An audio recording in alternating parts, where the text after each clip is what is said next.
I'm saying? Yeah, shit. They don't know shit. They love the black man from America, though. Hell yeah. As soon as you That's the say black something. man. I ain't talking about them half-bakes.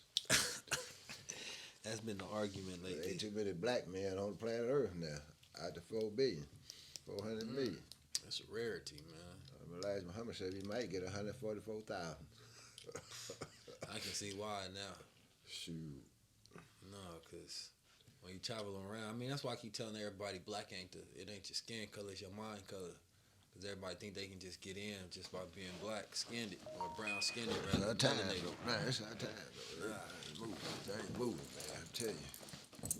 So my interview, Well, what was I'm just gonna ask some general questions so Alright, people sure. can get a sense of some interesting things and get to know you a little bit more. How was 19 Keys? How was he like as a young kid?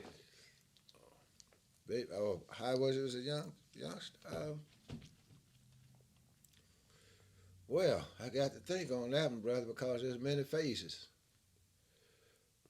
But Jabril was, I'm going to tell you what I remember most about Jabril. We got invited to Dr. Mahmoud's house. We used to run an apartment complex. He was a doctor, but he moved. And we became good friends, so we went over there to have dinner, and they put this music on. And all of a sudden, I just seen Jabril just start dancing. All that energy. But the good energy, though. It don't look like he was dancing all that good. But the energy was good. I said, that always stuck with me. But Jabril has always been the type of individual, all my children pretty much the same. They want to know, and they was tuned into the truth from day one because that's the way they was brought onto the planet Earth. Because when they was in the womb, see, they was being taught the teaching of Honorable Elijah Muhammad. And we would read the Quran, first words that they were taught was Allah. All you have to do is say it into your child's ears. It's easy for them to say, Allah, Allah, Allah. And so they would learn those words. So they were brought up in the teaching of Honorable Elijah Muhammad. Boys would be boys. They got into a few little mischief, but I didn't really have any problems, real major problem with them growing up because they was in a Muslim environment. They was taught in the Elijah Educational Center. They was taught to have self-esteem because we'd have programs for the school every year. All the children in the school, Elijah Educational Center, they had to come before hundreds of people, some just this high. First year, we had the program, you got governors, attorney generals, mayors, all these type of officials sitting out in the audience. And first year, the Elijah Education Center, they had to put on their event, come across the stage. They were a little bit nervous that first year, But that second year, it was over with. They've been gone ever since. Come and speak before hundreds of people. It helps develop self-esteem when you will come before an audience of people you've never seen in your life when you're a child. That builds character and self-esteem, where you can go before anybody on the planet Earth and speak the truth. And that's what was given to them first and foremost. But I give most of the credit to their mother, Bahia, one of the best mothers on the planet Earth. That's true. Everything, when you have a family, brother, I'm going to tell you this. See, the black man got to plan his family. You just can't have a woman and say, this is the woman I want to have my child with. You got to plan the future for him. But Bahia, she probably would deny this. I took to see Minister Farrakhan at Amso University. And the rest is history. Because I hadn't even accepted Islam. But Islam is always in you, whether you accept it or not at that time. And once she accepted Islam, then we started teaching our children Islam 24/7, teaching the Honorable Elijah Muhammad. Everybody on the planet Earth needs to study the teaching of the Honorable Elijah Muhammad. It'll free your mind, and it'll free your behind up under this beast. You got to free the mind first. You know, that's what we producing. Executors of the teaching of Elijah Muhammad. He said, after me come the executors. Well, we all over now. You want to know where God at? We all over. Black man God. We all over the face of this planet Earth. We got a lot of black men, women, and children walking the planet Earth, don't know who they are. That's why we losing. But in America, the teaching of Elijah Muhammad run the full bloom, taught by Master Fraud Muhammad, the great Mahdi, who was to come and has come to restore the black man in America to his rightful place on this planet Earth. When it boiled down, brothers, I know you asked me a question about my son, but this is all tied in together. You know, it's going to come down between Master Fraud Muhammad and the teaching of Elijah Muhammad. This is what you see taking place in America today, with this so-called Trumpism and all this racism that's being raised, brought back out. No one's really hiding it anymore. The only one talking about it pretty much is black people. White people are silent. The majority of them are silent on what's going on in America. But I openly speak about what's going on regardless whether you white or not. You need to hear the truth today, because no way we can continue to be mistreated in this country. And you afraid to speak around white folks? No, they should be speaking on our behalf. 400 years of this crap is over with, brother. That bottom rail must come to the top. And this is what you see. This is my son and all my children are products of the teaching of Elijah Muhammad. See, they should have left us in so-called Africa, because what's coming on them is their end. We, the follower of Elijah Muhammad, brother, don't even have to pick up a weapon. That's the beauty of it. Our greatest weapon is the mind, that 7.5 ounce brain that we possess. And our direct descendants being of the Creator himself. Do you know the power that you possess within you, brother? No, you don't know, because no one ever told you who you were. We were niggers, coons, and everything but a human being. Until the Honorable Elijah Muhammad came, I remember we was Negro, Belated, African American, all type of individuals.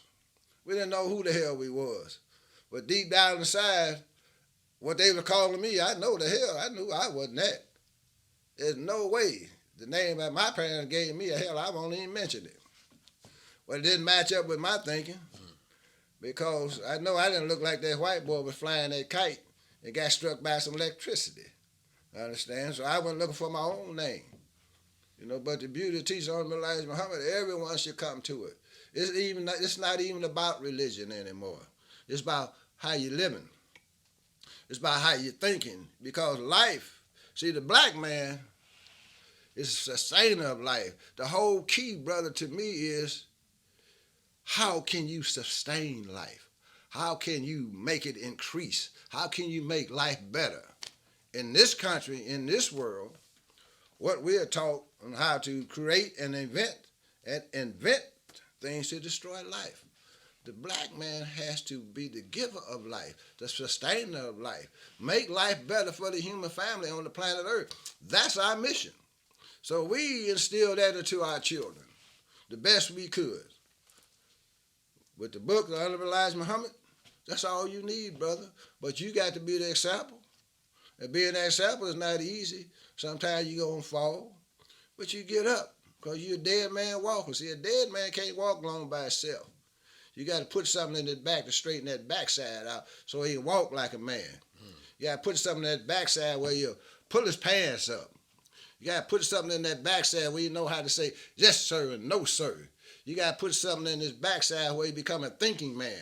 At least think 5 times before you even open your mouth. And then you sit back and you think and then visualize on how I can make this world a better place for my people.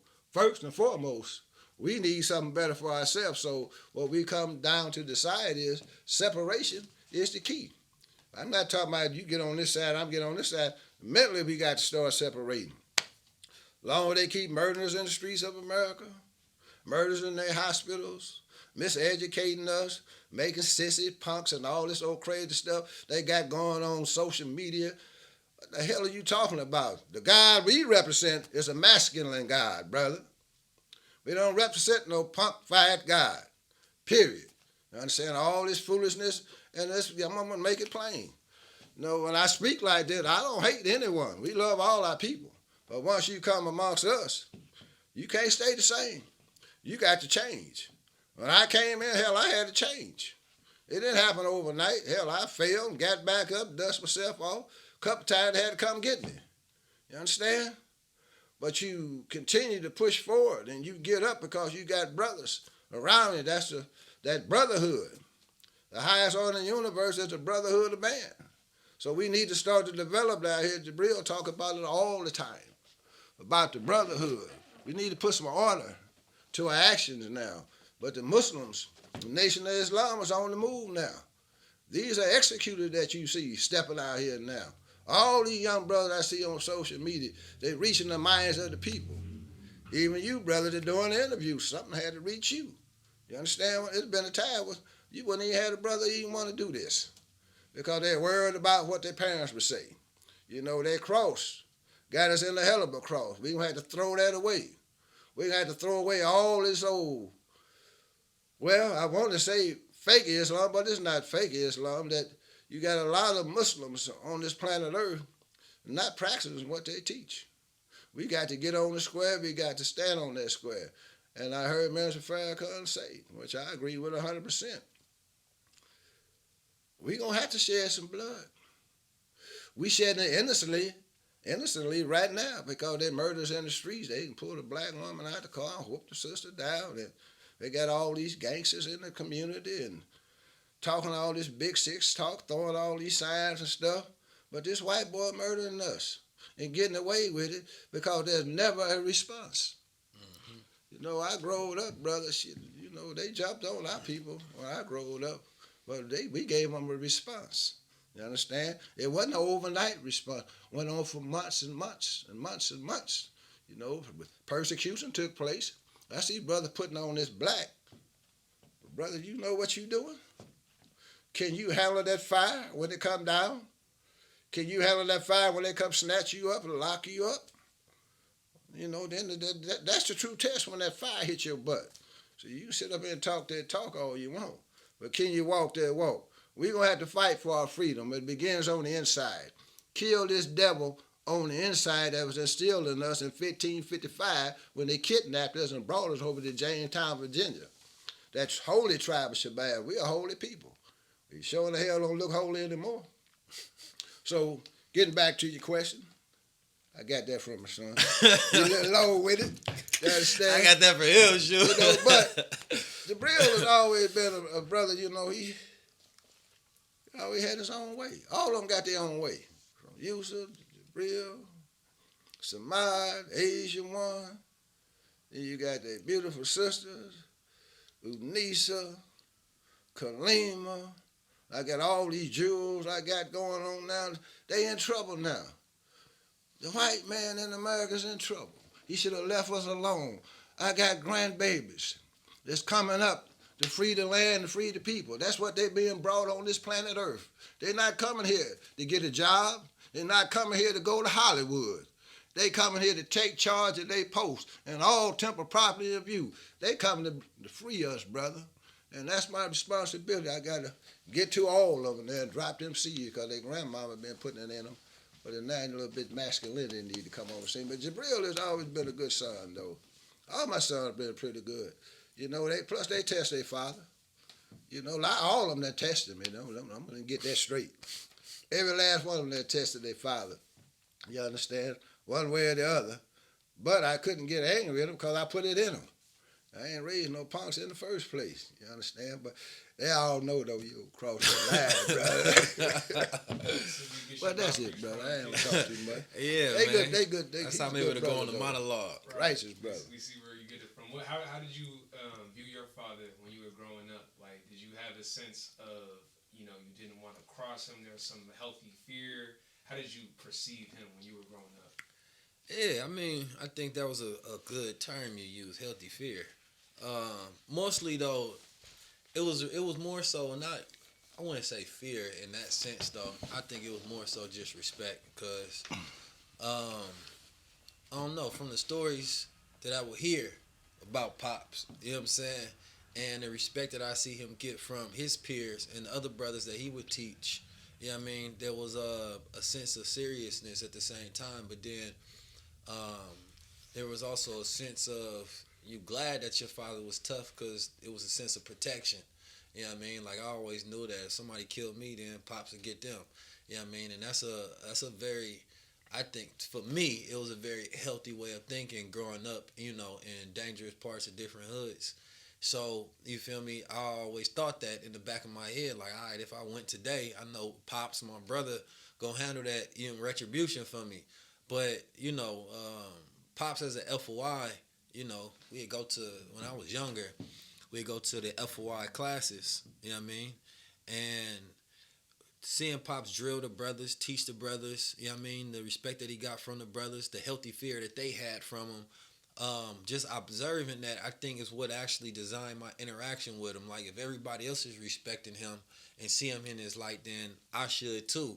You know what I mean? But then also, you know, he'd beat us with a broomstick if we got out of line, you know, back in the day. So I think that's what caused the healthy amount of later on, as he called it, testing him. But yeah, man, I know a lot about my father, so it was just a lot of respect growing up as a FOI and teaching us that we were gods. I think it was it was a sense of pride. You know what I mean? Saying that that's my pops because I know he'd kill your ass. You know what I mean? Like for me, that's how I was thinking growing up. You know what I mean? And then at the same time, there was like a stern thought process. But then, bruh, funny like me. You know what I'm talking about? It'd be stern as hell, but the proper handling of people. You know what I'm saying? So I remember one time, and this is just a funny story though. I was in high school, and there was this teacher, and I wasn't really passing the class like that. It was like an after school program, Upward Bound.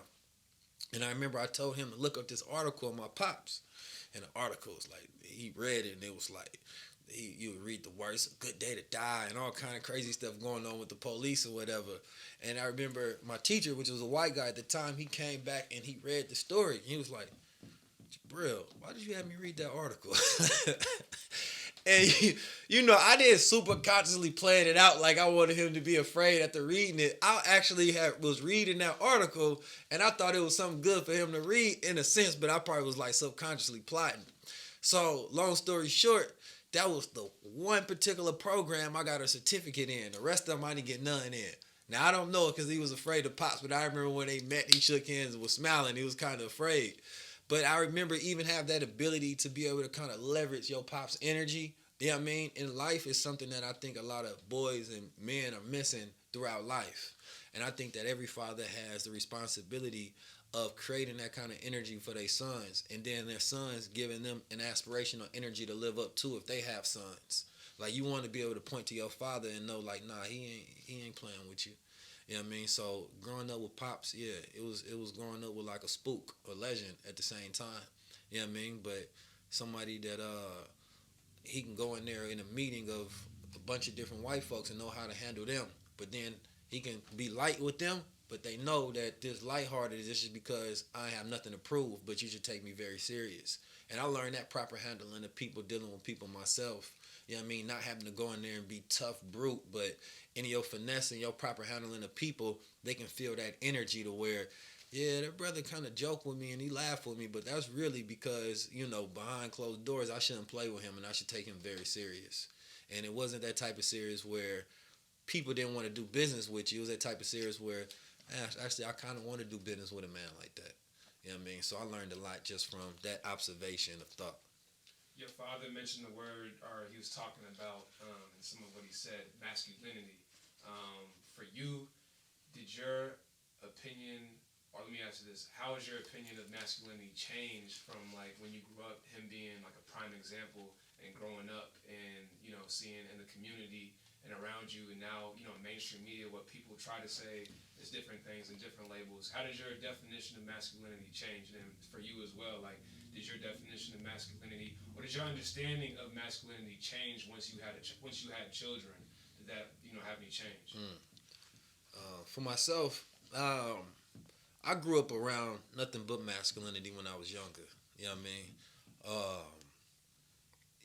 Just from everybody that I was around, I just looked at them as like the epitome of what masculinity was, at least on the aspect of like the masculine side, not the balance of feminine, right? So when I say that, like all the brothers I grew up around, they was killers, they was soldiers, they was gangsters, they was in the streets, they was Muslims, they were FOI, they were militant.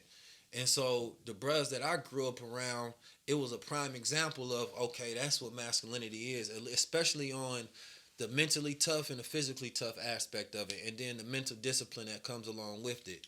So I grew up seeing examples of masculinity right there. Not only that, the brothers did business. The brothers would check other brothers doing FOI class. You might get your ass beat for something that you did that you had to have a corrective action for. But then in FOI class, they had practice, energy moves and spirituality. You know what I mean? Then he'd talk business, and then we'd do militant drills. So we grew up in an actual very militant, disciplined household in that sense. But then we grew up in the streets, so you can see the wild behavior of uncorrected masculine energy without that discipline. So we got the ability to have this duality to see it on both sides.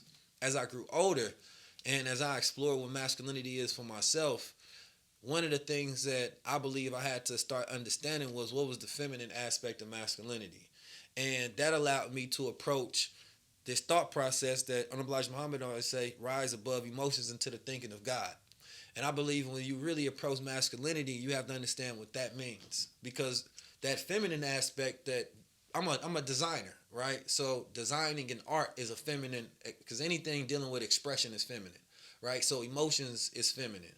So understanding that aspect of self allows you to have this balance, right? But growing up around nothing but men and the sense of where we was in the mosque or was at the temple or was at the Your Black Muslim Bakery, that didn't give me the example of what it meant to express yourself, you know what I mean? And interpret that emotional aspect of self. So I believe that there was an imbalance until I started to figure that out and correct that for myself and really go into a deeper analysis of what I was taught, what aspects of it that may not have been the balance that I needed for that, what I call divine masculinity, which is that higher mind. You know what I mean? So today, efforts of society's agenda always talk about masculinity without any substance.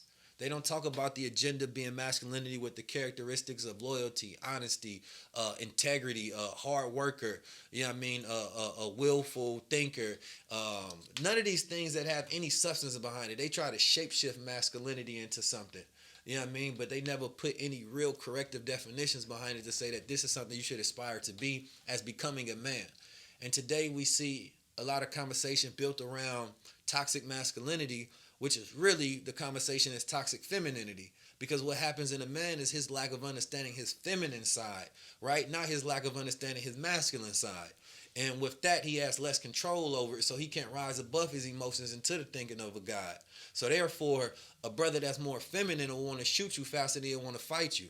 You understand me? Because he don't have that masculine balance with his feminine aspect to be able to even correctively deal with his own fears and approach that and deal with his own emotions and get over his own ego. So there's a lot that goes into it. But I'm going to say this last thing on this is that society right now is dealing with a lot of the sex trafficking talk, right? And our culture plays a part in our own oppression consistently. So if you look at female rap and men rap, all that shit is like a soundtrack to sex trafficking culture. Pimping is a soundtrack to sex trafficking culture. When I was about 16 years old, my brother had me working for his position as a security guard. He gave me his suit. It was big as hell. I'm like 16 and I'm working at this middle school. Now some of the students up to like 14 years old, so they almost my age. You know what I mean? But in that particular area in North Oakland, one of the things we had to stop was the pimps from preying on the younger girls. Right? So you got brothers that's 18, 17, 20 years old. They trying to recruit the young girls for sex trafficking. That's all pimping is. You know what I mean? So I remember at a young age having that thought process like, damn, I got to go protect these women because there's brothers out here really preying on them. And these niggas didn't really grow up with a viable example. They think the shit cool, right? And everybody else is validating a sense of legitimacy with that coolness, saying that, yeah, I'm a pimp, I do this. That's what Oakland is. That's what Frisco shit is. We had security accounts on High Street that we used to. That was right there on the host road where all that shit is sex trafficking. So understanding that, my mom always told me that, she was the harshest with the pimping shit. She'd say, pimps are faggots. That's what she'd always say growing up, because she said basically they didn't have no love for women. You know what I mean? They don't. And so I remember thinking that. And so when you think about it in Atlanta, there's a lot of men out there. That's come on, there ain't no love for women out there for real. You understand me? And so in high places where sex trafficking is happening, Vegas, San Francisco, Oakland, Houston, all of those areas where pimping is being spread, and our culture celebrates this shit. And now the women propagate it, right? Because their whole approach is, well, they was treating us like hoes, so instead we're going to empower ourselves with how they treated us, and we're going to take that now. So now we're going to talk about the whole shit instead, because y'all had y'all turn to do it. So instead of them aspiring, because a lot of them basically want to become the thing that oppressed them, right? So they never become the version. They always say think like a man, but they don't think like a divine masculine man or a healthy one. They think like the direct one that they disliked or the one that treated them wrong. So this is where society has this overview to where we actually curate sex trafficking culture, and then the same entities, those masculine, divine masculine alpha Y and brothers that would be there to protect you, are not celebrated. Not until you die, like Nipsey Hussle. Nipsey Hussle was an example of divine masculinity. And the world celebrated that, right? You even had some LGBT people try to come against him, saying that, he was anti-LGBT or something for something he said. Some crazy crap. But when you think about that, if society is not celebrating the NOI, right, and the FOI, then it's hard for you to say, I need y'all to step up and protect me, when the rest of the year, y'all saying, nah, get back. We don't rock with y'all because we want to stand next to white women and gay white men. And those are the greatest covert agents against masculinity in the black community, because when the black man stands on his throne into his divine masculinity, the rest of the world sees it as an example. And by the rest of the world, I mean the African and black diaspora around the world, because they take that cue and influence from us. So growing up, masculinity to me was just the tough part. It was the physical, the mental and the physical, but it didn't really have no spiritual aspect within it that I didn't understand. So I had to groom that for myself and learn how to treat women the correct way, and things of that nature. That's something I'm still growing within. And I think that all men have to go through that development of looking back at their early years and figuring out which of those things that they need to, do away with and deconstruct from the things that they learned possibly from their uncles, fathers, brothers, peers, society, movies, media, whatever, music, whatever it may be. So yeah, masculinity when I was younger was, tough kind of militants, gangster. Today, it's understanding a different aspect of the militants, but marrying that with, cultivating an emotional understanding and knowing yourself, because that allows you to understand women. And that's the ultimate vote of masculinity, is one not only having the ability to protect themselves, but protecting a woman mentally, physically, spiritually as well. So, that's my thought process. And for you, did you have any changes in your understanding of masculinity as you had kids and as time went on and they got older? Did your perceptions and understanding of masculinity change for you at all? Was that question to me, bro? Say it again? Was that to me? Yeah, for you. I ain't got no kids yet. Well, to me, masculine has always been the same. For the wide awake man, it's all the same. It probably changed a little bit, not very much with having children, brother, but, I think about, as a man, how to obtain power to change our condition. That's what a man thinks. A man want to be free. I'm not worried about the Raiders. Not worried about LeBron. I ain't even worried about the party. And you sit back, you think like a general. How we can set up our own country. How can we set up a city? This is the way the black man got to start thinking.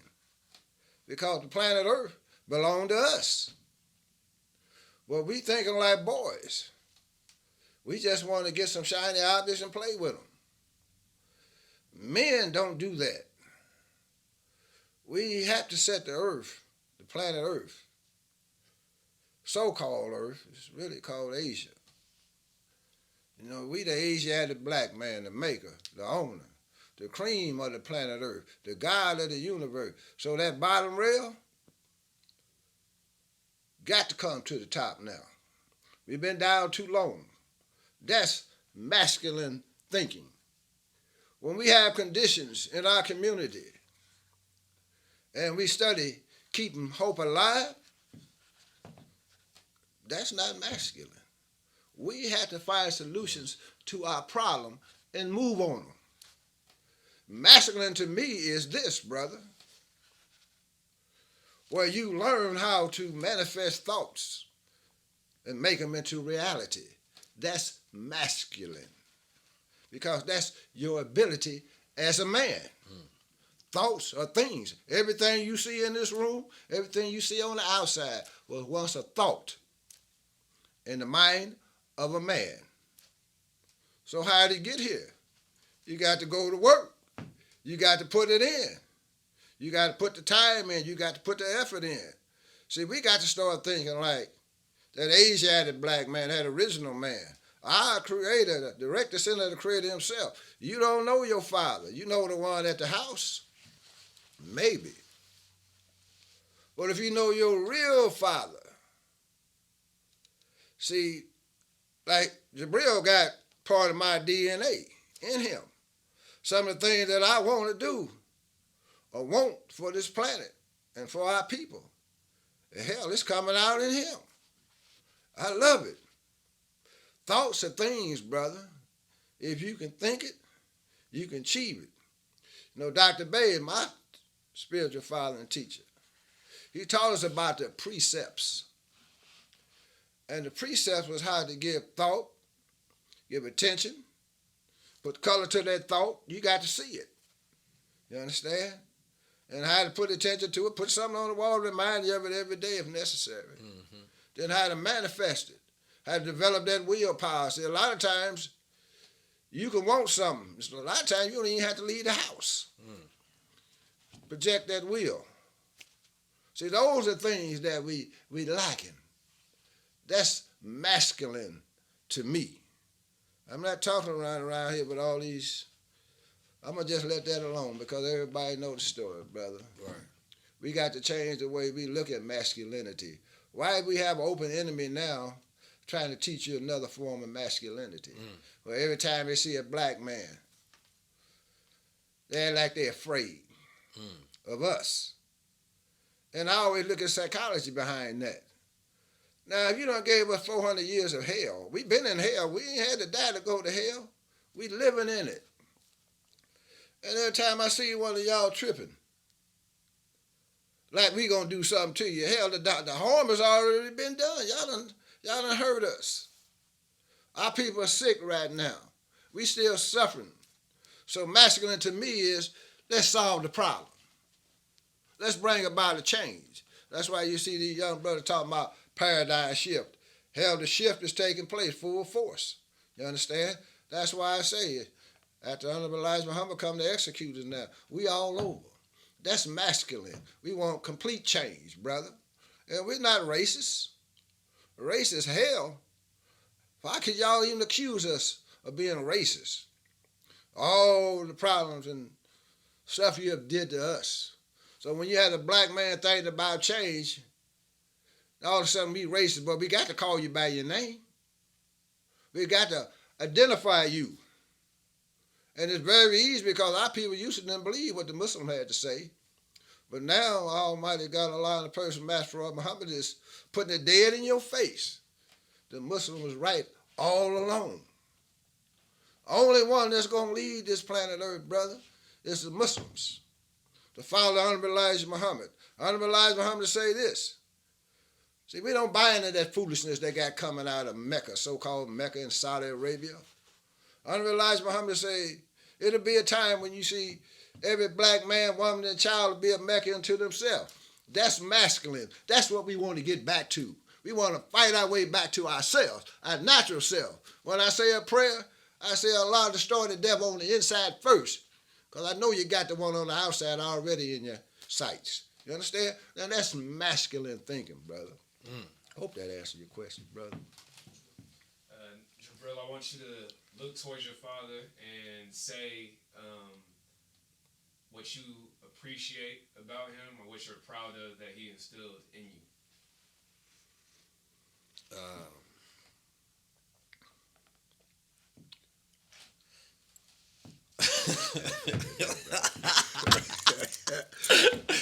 He was masculine.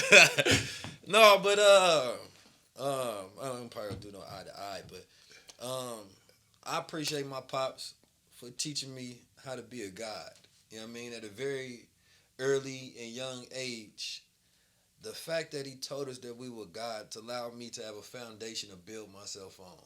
You know what I mean? And it became a GPS in case I ever got lost in the world to guide myself back to godhood.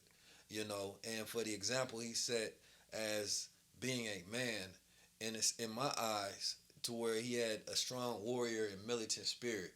Because the goal, I think, for any son is try to figure out how they can go as far and then further than their father to continue the legacy that their father had set. So if he didn't set a mountain of a legacy, then I would have nothing to go farther than. I would have nothing to aspire to. So I appreciate you for setting a godly example, allowing me to become a black god myself. I appreciate that thought, son. Yes, sir. I would assume you're proud of your son, all he's been able to do, all the places he's traveled to. He's been speaking to people, inspiring people, doing great work. Is there anything that you hope for him in his future as he moves forward in his career and doing everything he's doing? Is there anything that you specifically hope that he does if he's not doing that already? Well, I try not to use that word hope because every time I use that, it made me think about Jesse Jackson. Keep hope alive. Hell, this ain't about hope, brother. No, I just pray that he stay with Allah and the person Master Muhammad and the Messenger. Stay on that track. Stay on that right path. Because the challenges are just beginning. The further you go, the steeper the challenge is going to be. But there's nothing that I hope for my son. Just keep doing what you're doing. Take it as far as you can, and he ain't got to worry about it. We got his back. He ain't out here by himself. He covered anywhere on this planet Earth. We got him. Understand? That's what the world needs to know. You ain't moving by yourself, but his greatest helper is Allah and the person, Master Muhammad. Stay on that right path. I don't care what type of fire you get put in. If it's Allah's will, you're going to come through it. That's all he needs to know. Because Allah is in motion today, brother. This is what you're seeing. This is the move of against our open enemy now. And the whole beauty of it is unite our people. Bring us together as one.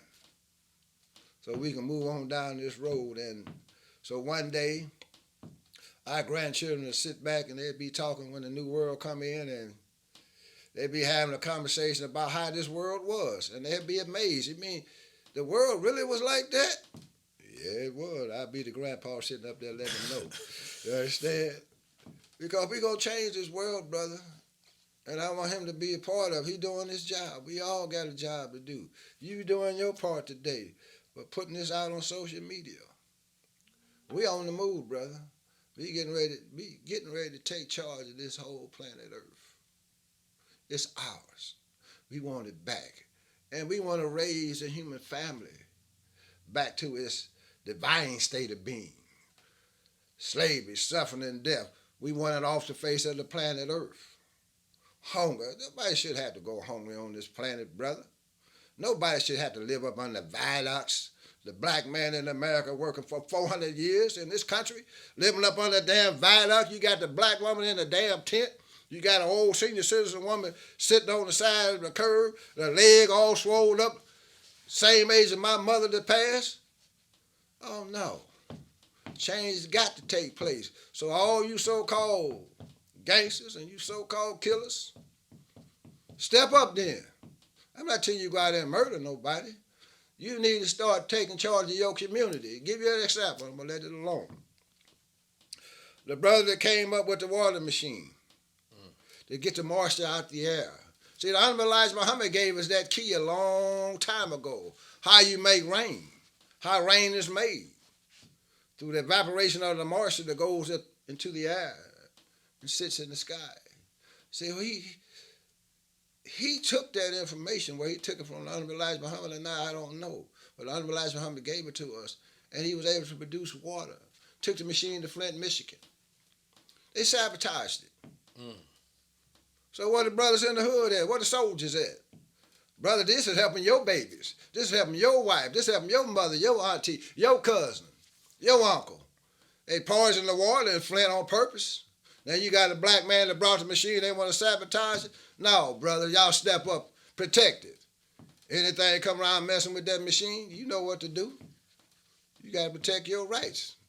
And that's masculine, brother. I want to say something on that. I remember I called Pops for some advice before. When I had a job back in the day. And I was dealing with coworkers, and it was a new space for me to be able to deal with. And I asked him, because I was frustrated with the way that I was dealing with it. And he gave me one piece of advice that at first I was like, man, that's some lazy advice, man. And then I thought over it. He said, you know what? Just be FOI. And I was like, man, that's it?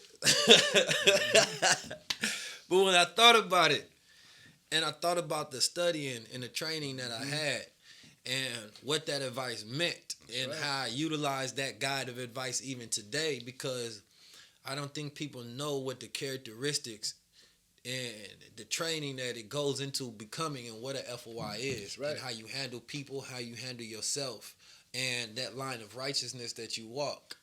And I think that, to me, was very simple, but was probably the greatest advice that I ever got in a moment to where it was wisdom, because if you instill it in your child, then you can always tell them what to go back to. But if you never put nothing in them, then it's hard for you to direct them to where, they should be. You understand me? So if you start early and you put it all in them, then you tell them to go back to what I taught you. But if you put nothing in them, then it's hard for you to guide them, because you have to start and build it up from where you are.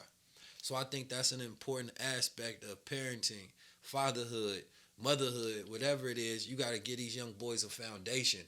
You understand me? So they find themselves lost. You tell them to go back to that foundation so they can find their way again. That's real. Anything else you want to hit on? Well, to speak on the FOI, that's the fruit. That's the military wing of the Nation of Islam. That's the best part of the tree. Honorable Elijah Muhammad was given those instructions, General Order from Master Muhammad, Allah in the person.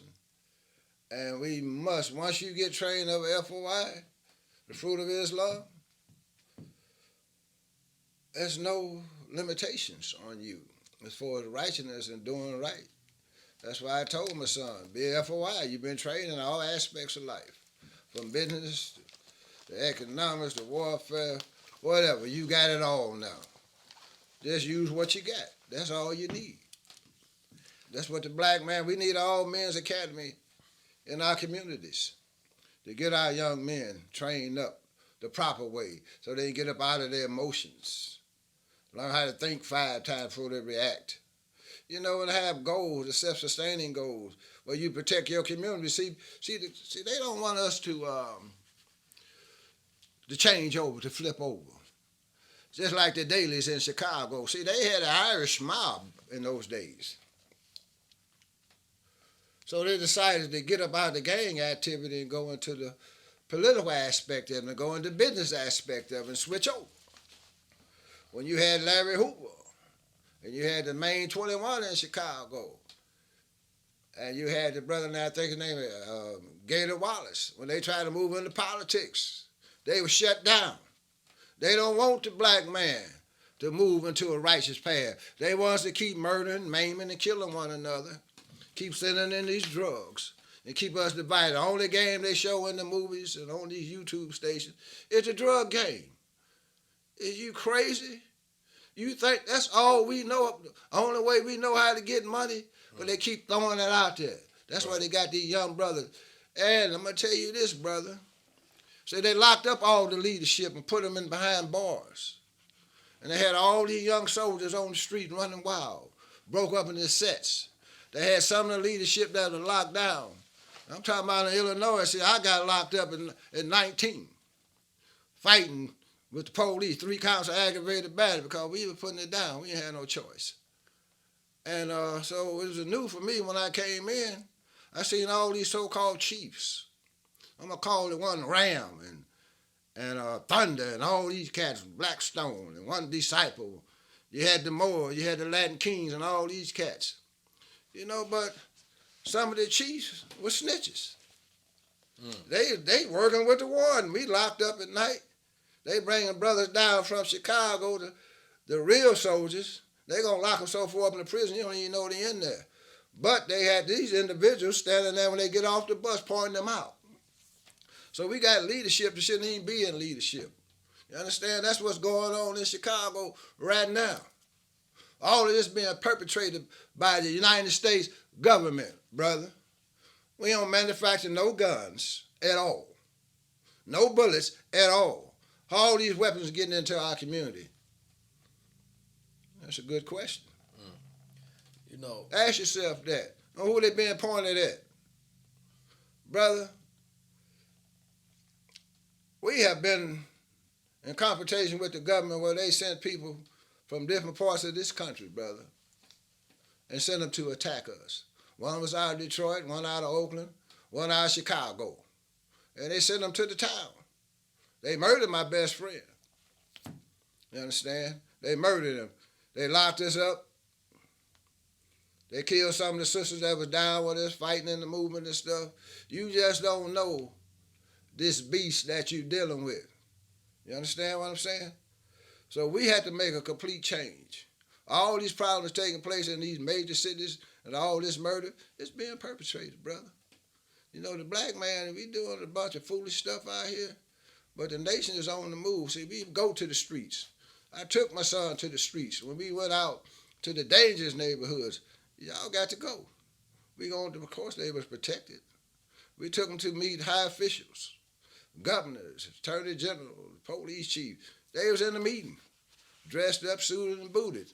Only thing they had to do is sit on the square. Just don't open your mouth, listen and learn. You understand? This is the way you prepare your children for the future. You got to tell them the truth of what's taking place in this country. You can't sugarcoat and tell them grow up, get a good job, and get a good education. Everything gonna be all right. You see, that ain't working no more. That lie, you can tell the people, tell your children the truth of what they're gonna have to face when they come out to your house. You understand? We raised our children. Some of them went to college. One of my sons went to college at 15. My daughter, Vaisha, she graduated at 17. We made the Asian one go back to school, do another year, and he beat his sister out. You understand? Just so they can go to school together. So when they left home, that's when the problems start, though. When your children leave home, they went off to college with all that foolishness. They banging in college, brother. Damn. Y'all banging up in here. Got to go down there and check on them. All this old foolishness. So you got to stay on top of your children, brother, but you got to teach them the truth. And the first thing we taught our children beside the law was who they were.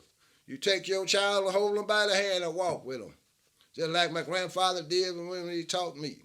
You understand that? They the Asiatic black man, the maker, the owner, the cream of the planet Earth, God of the universe. And you make them repeat it. Understand? So that's their foundation. You got to have a foundation, because if you don't have that foundation, you just walk like walking in quicksand. We don't know who the hell we are. We don't know what the hell to think. We don't even know what to do. That's why they got us switching and all type of stuff now, brother. We don't know if we should bend over, stand up now. We be having a conversation about masculinity. What the hell is feminine masculinity? Only thing I see feminine masculinity is when I see a sister wearing combat boots, brother. That's it. That's what I call feminine masculinity, not to disrespect nobody, but that's the way I think when I see that. That's the only feminine masculinity to me. Ain't no brother got no business running around here with that type of mindset, not in the condition that we in. But I'll tell everybody, brother, for all those naysayers that's out there that, We got one man in this country that I know of now that's standing up for the black man in America, speaking truth to power. And I love the brother. He wasn't my spiritual father, but I love him. And that's Brother Minister Farrakhan. Because sometimes he say some stuff I would like to say openly so that everybody can hear it. So everyone should support Brother Minister Farrakhan. You brothers should support the Nation of Islam because we the only ones that got your back, whether you know it or not. We support people and go to jail for people that don't even know us. True. And won't even put $5 on the books because they don't know we there for them fighting. They just go with anything they put in the media and run with it. Because, I thought that, no, man, y'all got to get up off of that. Don't be spoon-fed by your open enemy. Agreed. I'm going to leave it alone like that, brother. I mean, even, I want to say, just veggie back on that. When you see the FOI in the streets, you know, and when you think about protecting the community, you want those brothers there. When you talk about having the sisters feel safe, when you see them brothers out there, if you're not supporting them brothers, how can they continue to be out there in the streets, even though they still there? Those are the brothers you want to support. Those are where you should send your son. Somebody asked me that question in the UK, you know, what do I think is the best thing for black men to do? And I'm telling them, I'm not the answer. The Nation of Islam is the answer. You know what I mean? That's where you go and turn your young boys into gods. You talking about young men who, some of them even virgins, and the first time they had sex was with their wives, right? Because they've been groomed and conditioned to start black families. This is one of the most beautiful things that's happening in America that gets no media attention at all. But we go propagate the ignorant. We have to propagate the greatness. You know what I'm talking about? So when you want to talk about where the aspects of the greatest version of masculinity is coming out, being produced by the teachings of the Honorable Elijah Muhammad and led by the Honorable Minister Louis Farrakhan, and have a structure within the Nation of Islam, if you have a problem and you don't want to see your sons turn into what the world is trying to make them, send them to the Nation of Islam. I'm not the example. The Nation of Islam is. That's right. You know what I mean? I'm just trying to lead people to understand, for one, what's the contrast? Because either you go be on this side or you go be on that side. And I know everybody wants to live in this intersected consciousness to where you want to take the views of white women and gay white men and intersect that into your mindset. And therefore, it's hard for you to take advice from masculine men like ourselves. But you have to understand, for one, that's not us. That doesn't come from us. That's not our ancestry. That's not our nature. That's not our line. And everywhere I go across the planet Earth, that's what I see as some of the greatest covert agents of white supremacy is the gay white man and the white woman. And now they have taken the place of minorities. So now you have to look at when the masculine man, the only person that we've ever had as an ally has been the black woman, right? So now what they do is they take our ally and they throw her in the mix. So now the black woman is, of course, within the women's rights mix and the LGBT mix. And the only person that's left out of that is the straight black masculine man. So now we don't even have our allies, our partners in war fighting for our rights together. So we have to understand the strategicness of these agendas and how they've been worked. So now not only is we want the black woman over here in this feminism to masculize yourself and not be feminine, we don't want the black man to even be masculine at all. So now these energies can never come together because in between us, if we don't agree with everything that the white woman and the gay white man says as far as their views and their ideologies, then we can't even talk to our women anymore. And so now they're in between our greatest ally that makes us gods. Because without the black woman, a black man can't become a god. Right. So they've taken our God maker and they putting her in their agenda. Right. So we have to be careful and you have to understand how deep these things are rooted. And only in America, I believe we have some of the worst consciousness that so much shit is on top of our thinking that it's hard for us to build a real foundation. I'm going to leave off with this. If they want to build a fourth industrial revolution and anywhere on the planet Earth, let's say if you want to build all solar in America and everything is electrical, that means they have to deconstruct everything the way that it is, and then they have to build on top of that foundation and integrate. It's going to be much harder in places that's already advanced. If you go to a third world civilization where they don't have electricity, it'll be easier to install those solar panels and have everybody on this new industrial age.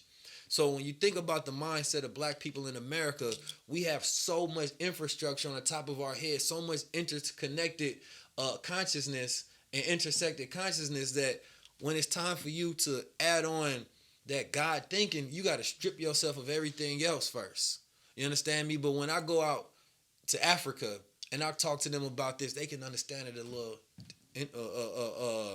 quicker. Their mind is more fertile, right? Because they have less intersectedness. You understand me? With everybody else's thought process, ideologies, viewpoints of gender, and things of that nature. So they can easily understand, oh yeah, black man with black women, we got to take over, get our land back. Yeah, let me take that easily. I go to the UK. I'm having a conversation in a room of black people. They can automatically understand it because they don't have the white man and the white woman in their ear, and the gay white man and the gay white woman and the feminist white woman and every other person in their mindset.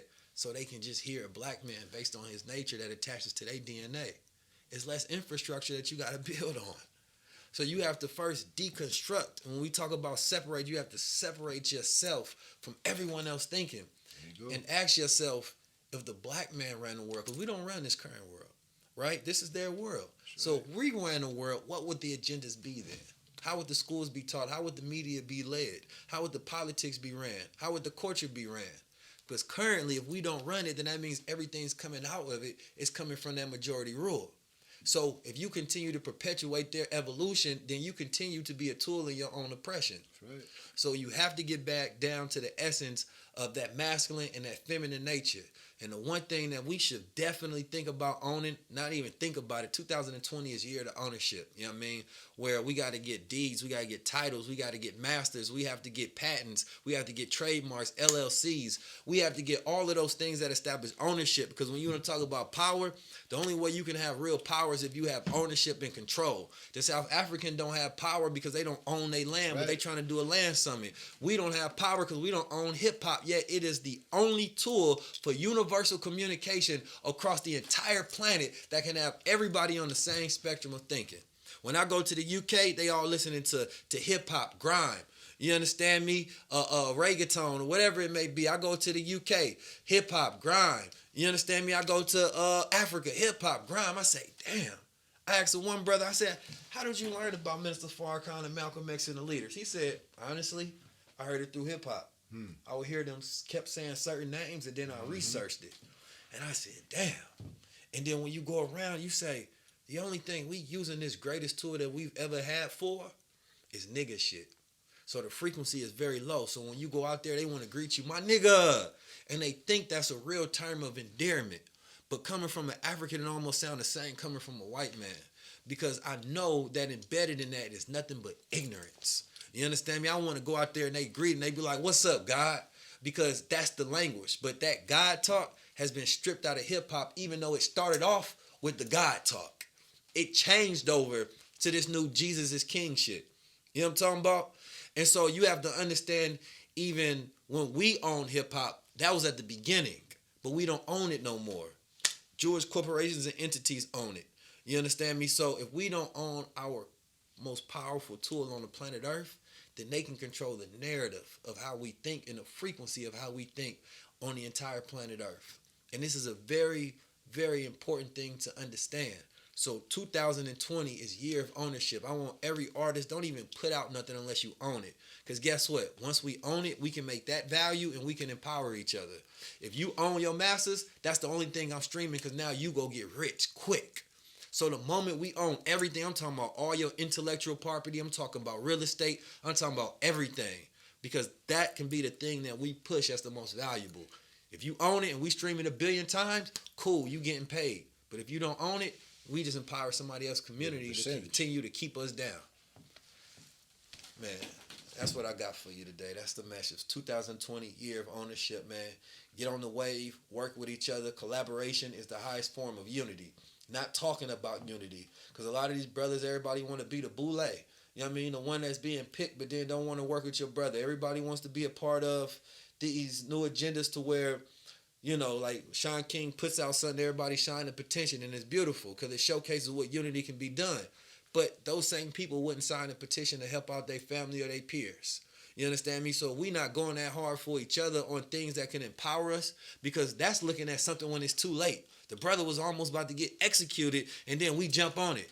What about that average black man or woman that you walk past every single day that has a dream, that has a goal, that has an idea before the system even gets near to them, before things even get dire? We have to continue to look at the value of each other's lives and petition for each other every single day so we can empower each other. Because even when that brother get out, if we not the one giving them a job, then he has to go to the one who has the power, and the one who has the power is the one who controls the workforce. So it's up to us to learn how to empower each other, learn how to empower our families by learning how to hire each other and things of that nature.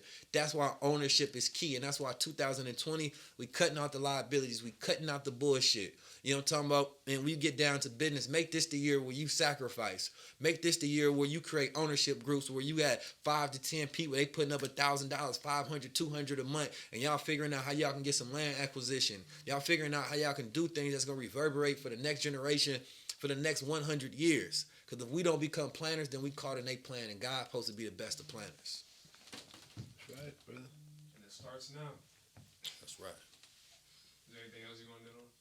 Man, I think I said a lot right there. What I would just like to say, brother, on unity, sometimes you can teach unity, especially if you're an owner. That comes along with the program too, but we don't own nothing. Give you an example. From your Black Muslim bakery, see, you had to have unity in the bakery. For instance, if a man working the oven, a room-size oven, you got sweet rolls coming out on the rack, and that means somebody going to have to take them sweet rolls and dump them on the table. Then you got another man come behind him and flip them over. Then you got another man come behind him with the glaze. You're going to glaze them. Then you got another man, an individual, come behind him, pick them off the table, put them in the rack, take them to the back for them to cool. Then after they cool down, you got another individual going to come and wrap them. Then you got another individual that's going to put the labels on them. Mm-hmm. You see how ownership creates unity? But we had a lot of people that worked for us. But for the 8, 9, 10, 12 hours they were there, they were Muslims because they acted and behaved the same way as the Muslims in the bakery. So that eventually stay with you when you go out that door if you come in every day, brother. You know, pretty soon that drop of water started to grow into a little pond.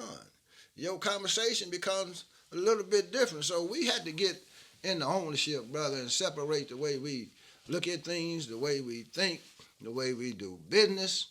You know, we tired of integration. And I'll say this is the last thing, is that Elijah Muhammad told us, the last and greatest trick that our enemy will use on us to bring to not the divine man will be the woman.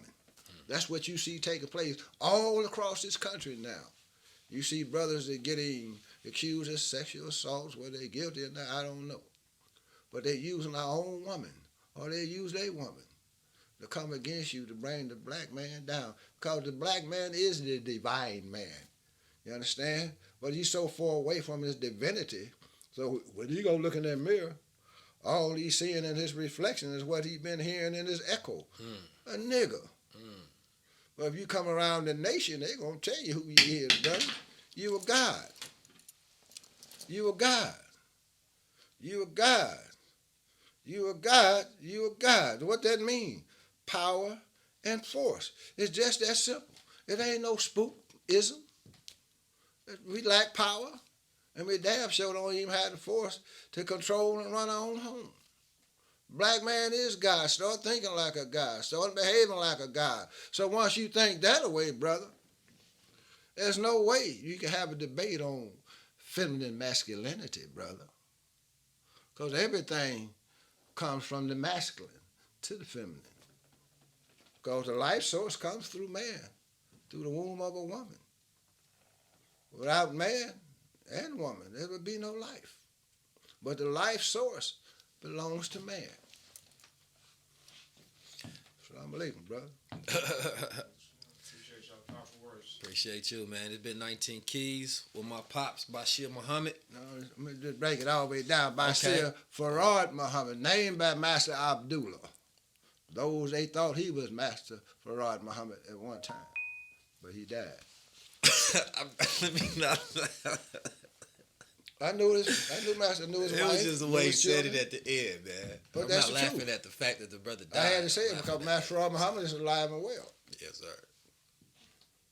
Tap in, So they can't use that no more. man.